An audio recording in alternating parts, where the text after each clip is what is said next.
map publisher. And we then created a company under that, known as Avenza Global Technology.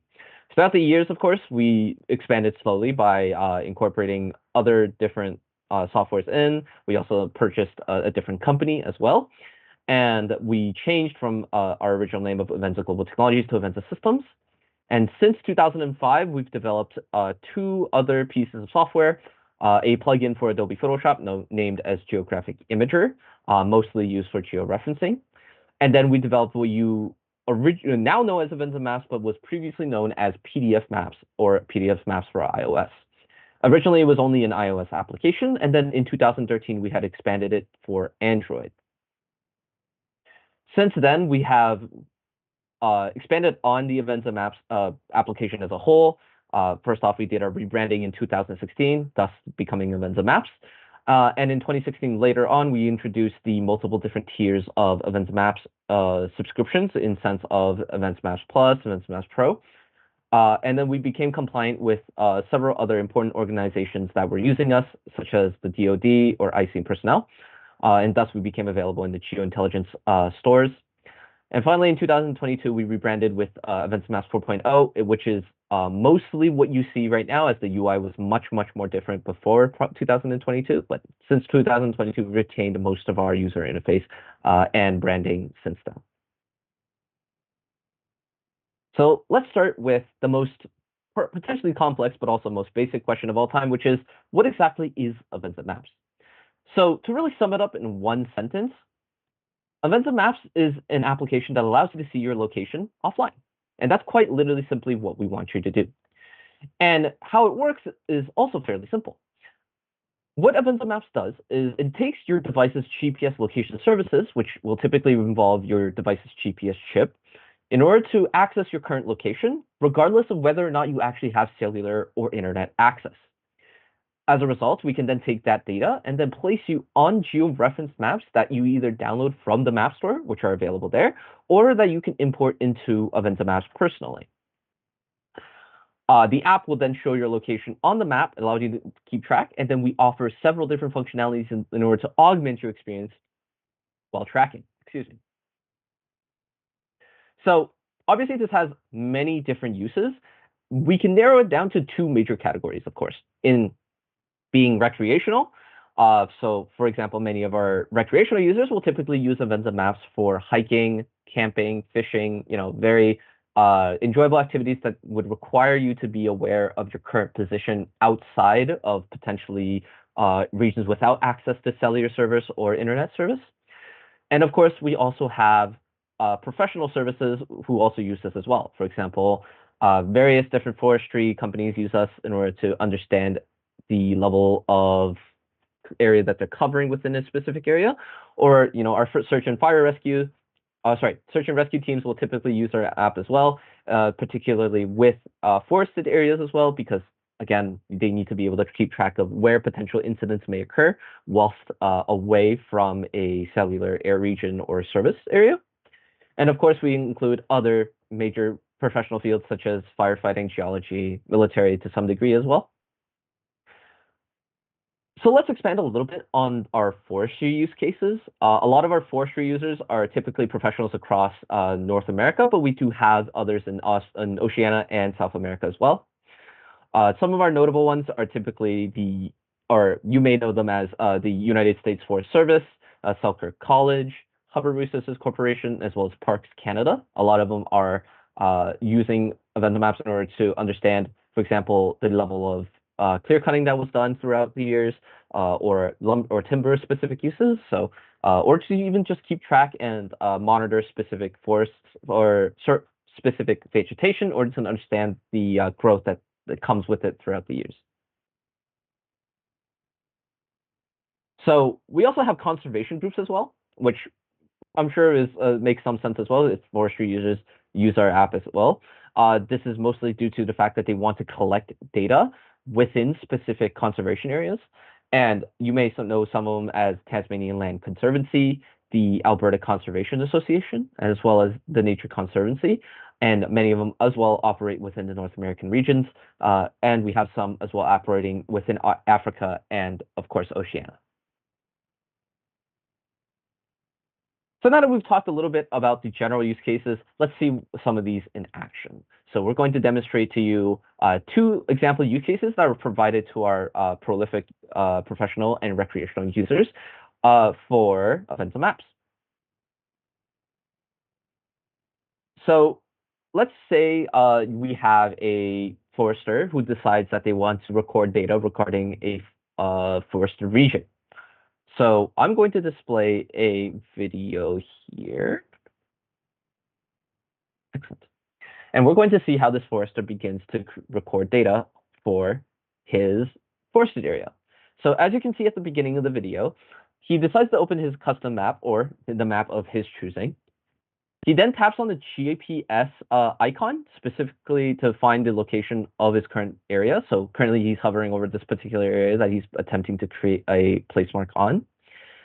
And he wants to record a specific data point here that he's currently standing in. So specifically, he's currently on the spot. He wants to record a data. And what he's going to do, he's going to create a place mark. He's going to do so by tapping on the add place mark icon, which is kind of a place mark or a teardrop icon. And that will create a instant place mark on that area.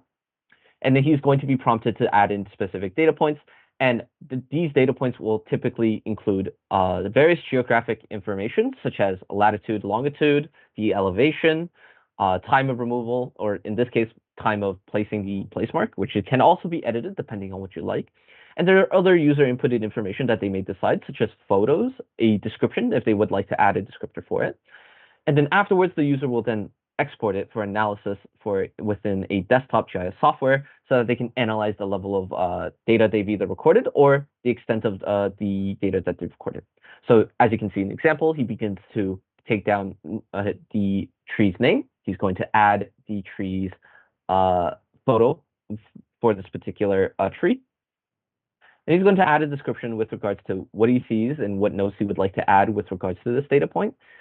And all of this will be exportable when you decide to export these map features or place marks outside of Avenza Maps as well. He's going to verify the location one more time, and then he's going to verify that this is good to go, and he's going to save that place mark. He's going to demonstrate here, he's going to export that map feature out so that he can then provide that to whomever is analyzing the data. He's going to select the KML function as the export format, and then it's going to prompt him to save the exported file onto either a local storage device or to save within a cloud storage service that he may prefer.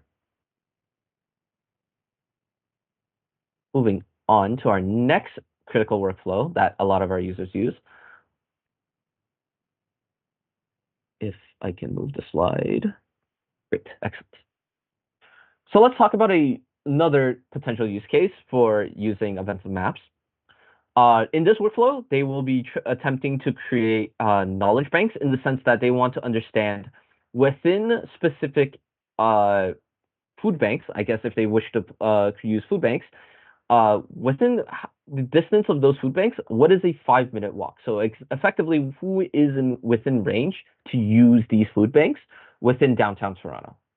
So in this case, we're going to use place marks instead of as just data points. We're going to use place marks as specific anchor points to kind of understand where their exact, their exact area is. And then we're going to create buffer ranges using our drawing measuring tool so that we can understand within a 5-kilometer radius, or I believe 2-kilometer radius, which is effectively a 5-minute walk, how much area each food bank can cover. So in this video, as you can see here, there are several different place marks that they've created on this map. It's a little difficult to tell as they're using red on top of effectively a pink map here. But as you can see, there's 6 red dots indicating the specific, or rather 6 place marks indicating the specific food banks within downtown Toronto. They're going to then open up the tools menu at the bottom left here.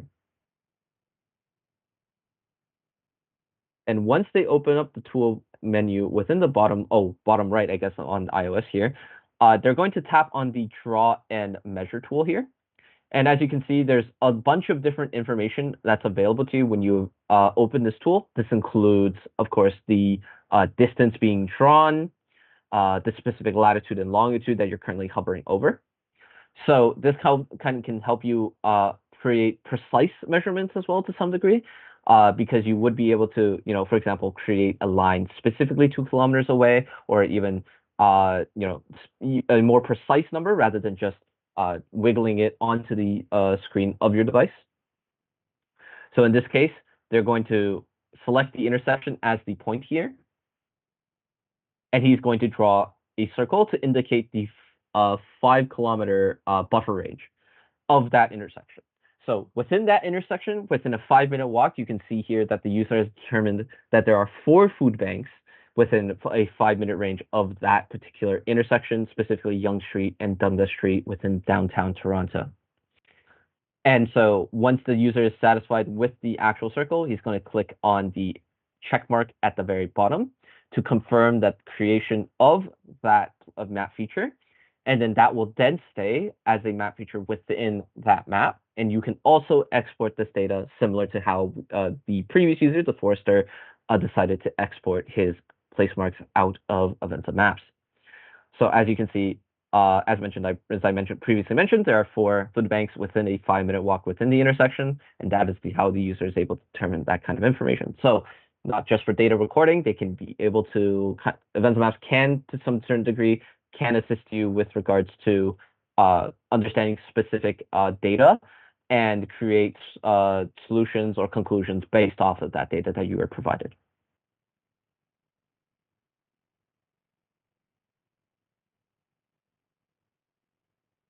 Okay.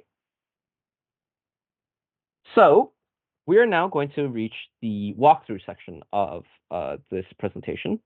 And what I mean by that is now I'm going to decide to share my iPad here. And I'm going to display how Avenza Maps looks from just effectively the app itself. So we offer a base map that allows you to kind of use we use a base map that is available online, and it allows you to kind of track your current location. And then it also allows you to kind of create custom maps within the base map so that you can kind of work within an offline section of the map. For the record, the base map does require initial internet connection, but it does allow you to then create downloaded data afterwards. So let's navigate to my current location in Canada, and that will be right here. And how I did that is very simple. As you can see at the very top right here, there was a arrow icon. If you are not currently hovering over your current area and you would like to get back to where you're currently positioned within the map, you can always tap on the arrow icon at the very top right, and you would be able to navigate to your current position at whatever time you wish to navigate to. So we're going to zoom in here a little bit here, just to kind of understand where we are. And as you zoom in further into the base map, you'll start to get further and further detail. This is kind of an advantage of the base map in the sense that when you download specific sections of the base map, you can get this level of detail when you zoom in or zoom out. It kind of has dynamic scaling in that sense. So as you can see, this is my current location within Toronto, where we're currently stationed at. So when you decide I'm going to maybe go for a walk, decide go for a walk, or you want to go through a trail, or you want to record the specific path you want to take from point A to point B. You can do this within Avenza Maps by going to the toolbar at the bottom left here. It'll look like a ruler and a pencil at the very bottom left. And you'll see that within the second option, right below Draw and Measure, which we demonstrated earlier, there is a tool named Record GPS Tracks.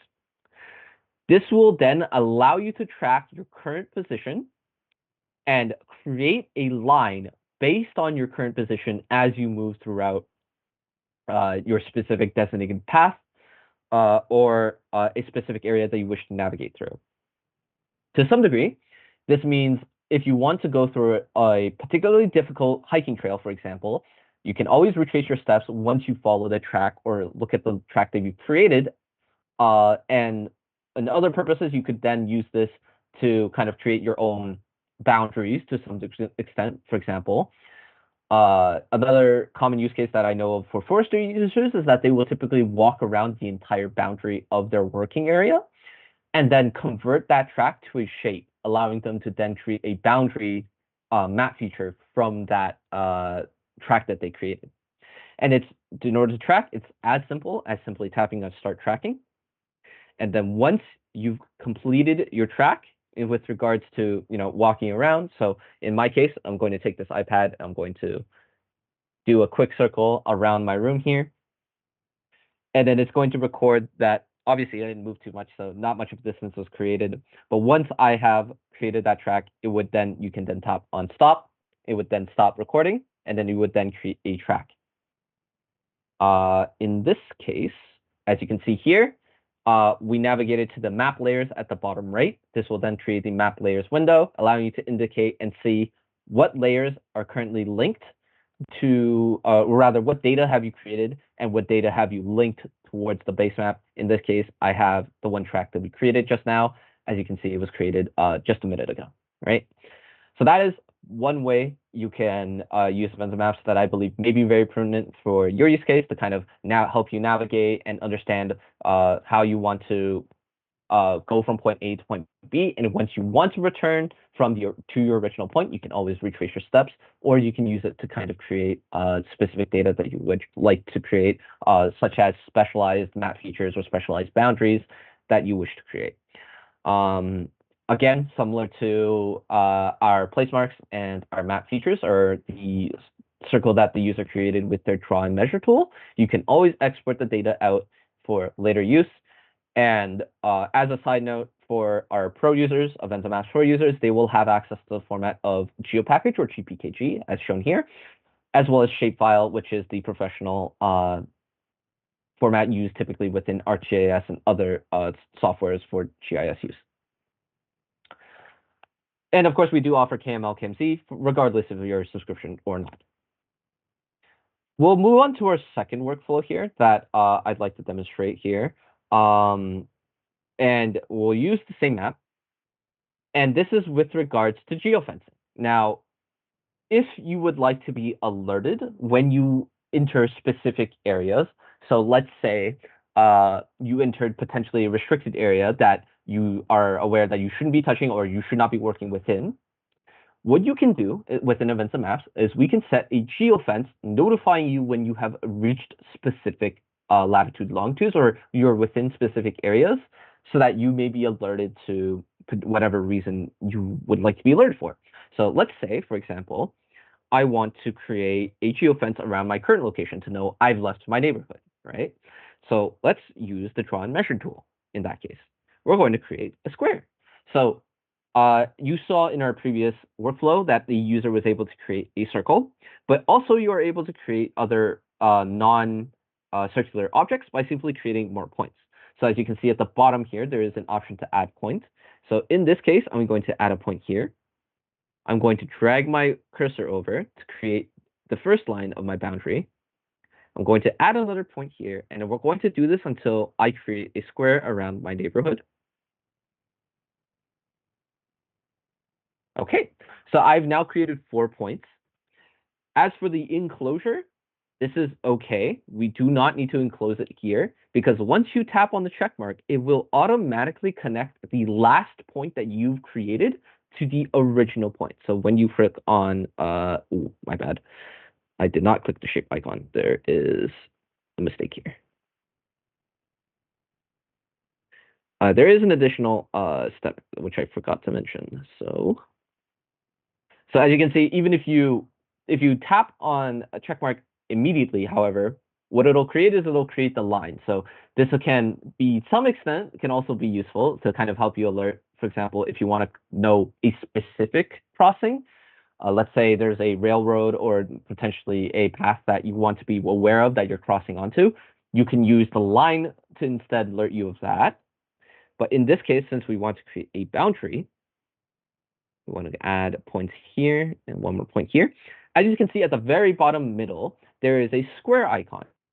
And if you tap on the square icon, it's going to automatically close the shape for you, showing you that you are creating a shape within the 4 points that you designated.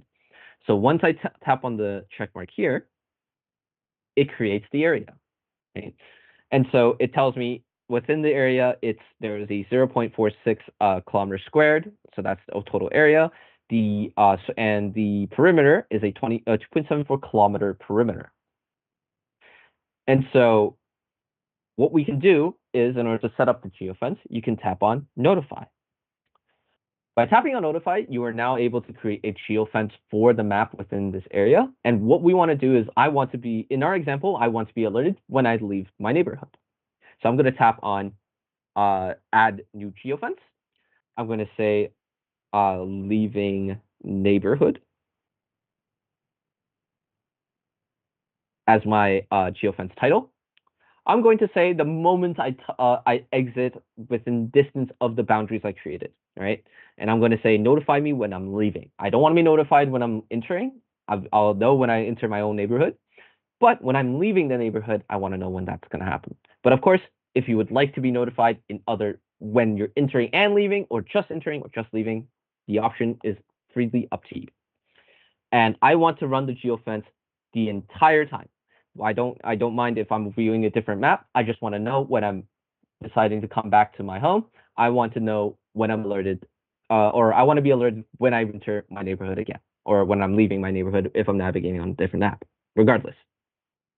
So we're going to tap on Save here because we verified that this is a geofence for when I'm leaving my neighborhood, and I want that geofence to run no matter if I'm on a new map or a different map altogether. So we're going to tap on Save here. By tapping on Save, closed, because I entered a different app by accident. Oh, that is strange. It is constantly closing. What is happening? Just a moment here. Interesting technical difficulties. That is particularly awkward. Okay. Just close all that just for a moment so we can get back to this.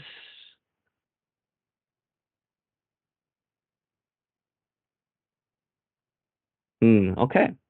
So that's an issue that I will discuss at a later time. That is particularly interesting as to why that's occurring.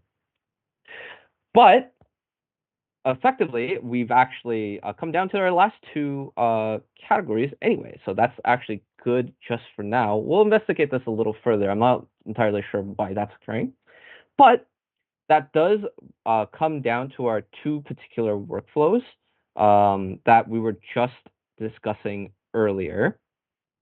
For example, if you have a map feature that you would like to be more aware of at this time, I'd be happy to go over that with you right now. But otherwise, does anyone have any particular questions that they would like to ask at this time? Should I go through exporting the data again? Of course, absolutely. So is there any particular questions you'd like to ask with regards to the export process itself, or do you just want a quick walkthrough of how that would go work for particular work case? Let's say, do you want to export it to Dropbox along those lines? It's just so I have a better idea and provide a more clear example. For example, there's a lot of different ways you can export data.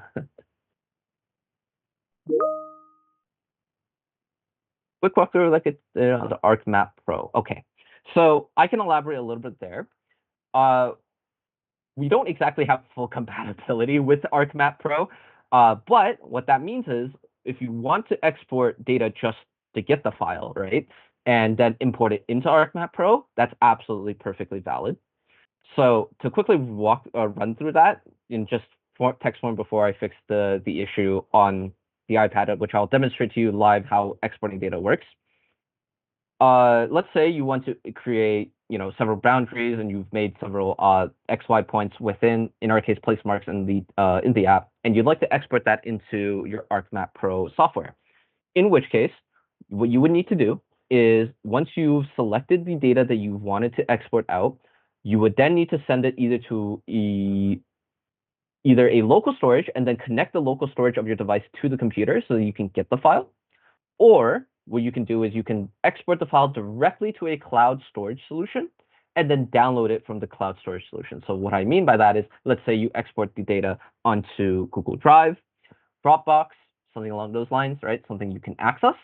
And then once you're on the Google Drive or Dropbox on your computer, you may then go to the you can then go to the Dropbox and Google Drive on your computer, download the file, and then import it into ArcMap from there. So let's see how that can be done right here. Just to have kind of an example to kind of work with the data in terms of having something export. Obviously, you can't export anything if you have nothing. So we're going to say, I want to create just a simple square or triangle, anything that I feel like drawing today. And tap shape, click on check mark. So now the data is saved. We're going to go over to our map layers. That's perfectly fine. So as you can see, in order to start export process, you'll need to either go to the layer or go to the map feature that you want to specifically export. Either is okay, because once you tap on the export option here, you can actually select the data explicitly of what you want to export out of Avenza Maps. So for example, let's say I create another layer, and we're going to say this one is for mushrooms or something along the lines, right? We'll say we're collecting mushroom data, for example. And so I'm going to select this as the active layer. Let's go create some place marks here. We'll say there's a mushroom here. Mushy one. We'll say there's another mushroom here. Mushy two. Right? So we've created several different map features that we are interested in analyzing within the ArcMap Pro. In which case, let's say I want to export all of this data, right? But I only tapped it on the layer one. That's okay, because what you can do is you can go to custom. By tapping on custom, you can then select specific map features that you want to export, or specific and exclude features you don't want to export. So let's say I only care about one of the mushrooms, right? So we'll go into the mushroom layer by tapping on the arrow icon to the right. And then I'm going to select, I only care about mushy one. So we're only going to click mushy one. And then we're going to go back to export layers, and it's going to say to the right of custom, there are two layers selected and there are two features selected, right? One of them being the boundary and one of them being the first mushy point. So we're perfectly viable with the data that we want to export. There are other options included as well, such as photos. So when you had created those map features or place marks, as I had said previously, you can add other user inputted information, such as photos or descriptions. You can add those photos, or you can, by ticking this linked photos option within here, you can ensure that photos can be exported alongside the geographic data. We'll navigate back up to the top here, and then we're going to verify that there's, as you can see, formats that you're exporting in a format that you want to export in. So in my case right now, we're going to select KML. However, if you wish to export in shapefile, which is typically the preferred format for ArcMap Pro, you will need a Pro subscription for each device in use that is willing to export for ArcMap Pro. And then you can select the shapefile option, as shapefile is typically only used by professionals and therefore is only available for professional or Pro subscription users. But in this case, if you want the full functionality of shapefile, you can still use KML files, and I do believe to some extent ArcMap may be able to process KML files. I'll bet you may need to get around it to some degree. So I verified, right? We just took a quick look through the entire export page. We can maybe change the file name so as to make it a little bit more understandable about what we're exporting. So we're saying boundary one mushy. Oops. And let's say we will create that will be the file name. So this will export the box we created as a line, not as a polygon. No, that is incorrect. You will export the box as a regular polygon, because you created a polygon in this case, right? So let's go back to our map here. You can tell that this is a polygon because A, it's called an area at the very bottom left here. And also because of the fact that the box itself has a tint of orange within the box itself to indicate the area, right? And we can actually adjust this as well to some degree to kind of help you visualize this a little bit better. So let's say I want to change the color of, sorry, my apologies. I want to change the color of the box to indicate the actual area to be a different color. So to make it a little bit less difficult to understand, right? So let's say I want the area to be indicated by yellow, and I want the opacity to still be fairly visible, right? So in this case, you can then, as you can see here, we have an orange boundary, and you have yellow, a yellow fill to indicate that this is a box. You can convert. Yes, absolutely. Can you import data? Absolutely, as well. We do indeed support importing data as well. So importing data is very similar to importing custom maps, which I will also demonstrate in the meantime. Importing layers is simply done within the map layers page. Oops. The map layers page, or you can do it within the layers tab of the app itself if you do not know which map you want to link it to towards yet, right? So to clarify what I mean by that is data that you import must be linked towards a map that contains the geographic extent of that map feature. So what that means is if the map is, for example, for maybe Canada, but you have a map feature within the US, that's not obviously going to display because it's not there, right? The map feature is within the US area, but the map only shows Canada, in which case you wouldn't be able to see the map feature. So in this case, since this is the base map, as in it encompasses the entire world, we can definitely import some example data here. So how you do so is by tapping on the plus icon within the map layer screen or the layer screen. You can then tap on import layers. And I'm going to link this to the base map, as you can see here, and it's going to prompt you from which source would you like to import the data from. We have 3 particular ones on iOS that you can use: from iTunes file sharing, from Dropbox, and from storage location.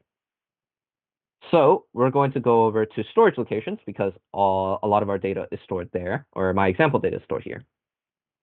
So as you can see, we support import for several different file formats. Of the most notable ones, we include KML, KMZ files, GPX files, and shape files if you have a Avenza Maps Pro subscription.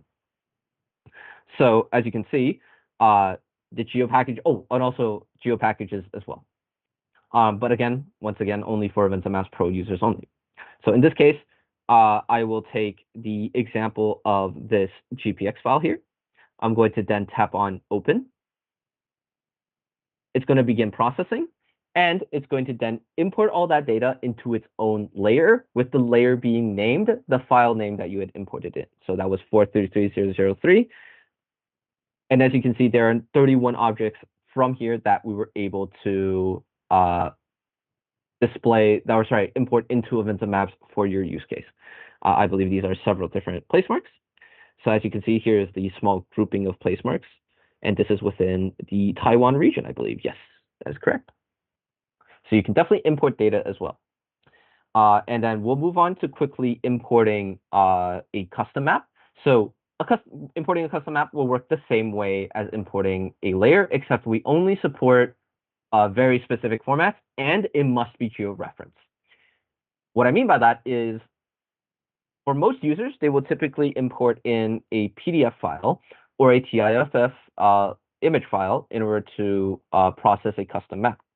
So in this case, those files would also need to be geo-referenced so that we understand exactly what the image, or rather Avenza Maps will need. So it needs to be able to read that data so it can understand what part of reality that map or image is currently reflecting within the real world. So taking from an example, we'll go back to storage locations by tapping on import maps and then from storage locations again. We're going to go to maps here, and then we're going to go to a test map that we could create for this purpose. So we'll go here. It's going to take some time to process through and determine what needs to be done in order to process the data. It's going to take some time processing the georeferencing here.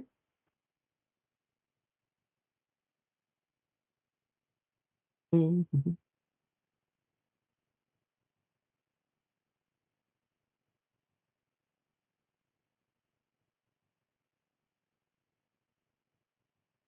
Okay. And so now the map has been properly processed.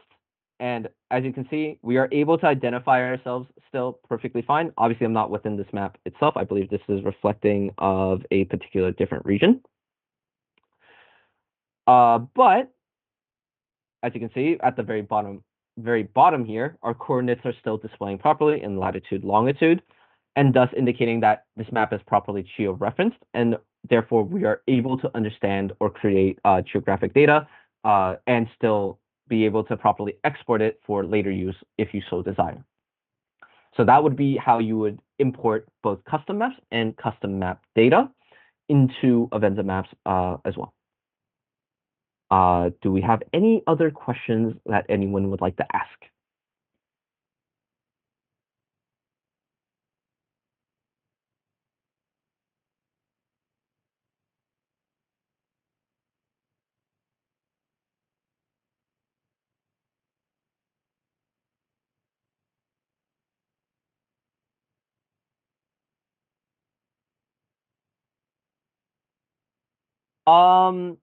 Not necessarily. There's definitely other ways. Not necessarily. I would say it depends on what is suitable for your workflow, right?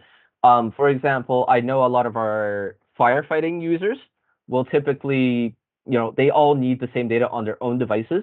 So a lot of what they will commonly do is they will use AirDrop if they all have iOS devices. So let's say, taking example, several different firefighter departments will use iPads or iPad minis in this case to kind of deliver data between themselves by using AirDrop. And I'll demonstrate how that operates very quickly. It's actually the same way you export data, except you simply select the AirDrop function instead of selecting any cloud storage services.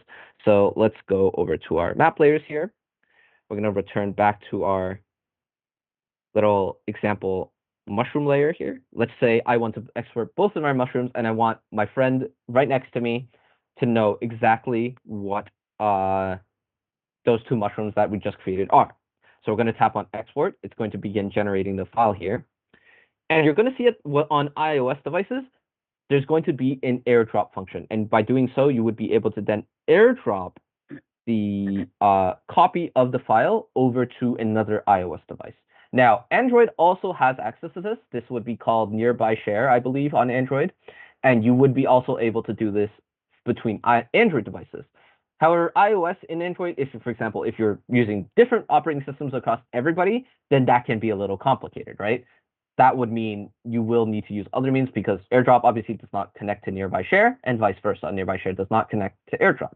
So another offline means would be to maybe use a different group chat that would require no cellular service, or to some degree, sending it, having a median to kind of connect it through, right? A lot of our organizational users, as I recall, will typically use an off, or rather a USB typically, to just quickly connect that data over to a laptop so that other users can then download it off of the laptop instead of going to a online service if they have to. However, for our more online users, they would be able to, put it in a Dropbox or something simple as quickly as a cloud storage service to then download from the shared Dropbox onto their device for sharing afterwards. So it really just depends on your personal workflow, but for all intents and purposes, we do support AirDrop and Nearby Share as well. I do have to note, however, if you do happen to have any multimedia device management systems like Microsoft Intune, this can be problematic because you will need to ensure that you're able to actually use AirDrop and Nearby Share on your devices if you have these security, third-party security measures in place for your organization.